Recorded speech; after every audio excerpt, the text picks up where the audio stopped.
امریکہ کے ایران جوہری معاہدے سے نکلنے کے یک طرفہ فیصلے سے جہاں مشرق وسطی میں نئے سیکیورٹی خدشات نے جنم لیا ہے، وہیں ماہرین جنوبی ایشیائی خطے اور خصوصاً پاکستان پر اس فیصلے کے ممکنہ اثرات کے بارے میں فکر مند ہیں۔ پاک امریکہ تعلقات کو اب ایک نیا چیلنج درپیش ہوگا اور پاکستان دباؤ میں آئے گا۔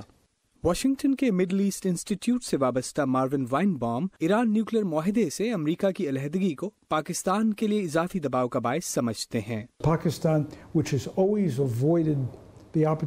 پاکستان نے اب تک ایران اور سعودی عرب کے درمیان انتخاب سے اجتناب کیا ہے۔ اب اسے مشکل صورتحال کا سامنا کرنا پڑ سکتا ہے، کیونکہ اب دونوں ملکوں میں سے کسی ایک کا انتخاب کرنا ہوگا، خصوصاً اگر معاملہ کسی فوجی تنازع کی طرف جاتا ہے۔ واشنگٹن ہی کے ایک دوسرے think tank Woodrow Wilson centre سے منسلک مائیکل کوگلمین بھی اس بات سے اتفاق کرتے ہیں۔ ان کا کہنا ہے کہ اب پاکستان پہ یہ دباؤ بڑھے گا کہ وہ پہلے سے بڑھ کر سعودی اتحاد کا حصہ بنے۔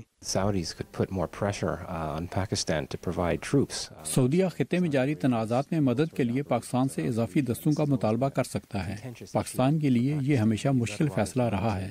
کئی دہشت گرد گروہ ایران پاکستان سرحد پر کارروائیاں کر رہے ہیں۔ کچھ اطلاعات کے مطابق یہ ایران مخالف جنگجو ہیں اور انہیں سعودی حمایت حاصل ہے۔ اگر اس سرحدی علاقے میں تناؤ بڑھا، جیسا کہ پہلے بھی ہو چکا ہے، اور شاید ایران سعودی تنازع بھی زور پکڑے گا، تو پاکستان یقیناً اس مسئلے کی زد میں آئے گا۔ ایران اور یورپی ملک اس کوشش میں ہیں کہ ایران کے ساتھ جوہری معاہدے کو اپنے طور پر قائم رکھیں، لیکن ماہرین کا کہنا ہے کہ امریکی پابندیوں کے نتیجے میں ایران پر پڑنے والے اقتصادی اور سفارتی دباؤ کے اثرات پاکستان کی سلامتی کے لیے دور رس چیلنجز پیدا کر سکتے ہیں۔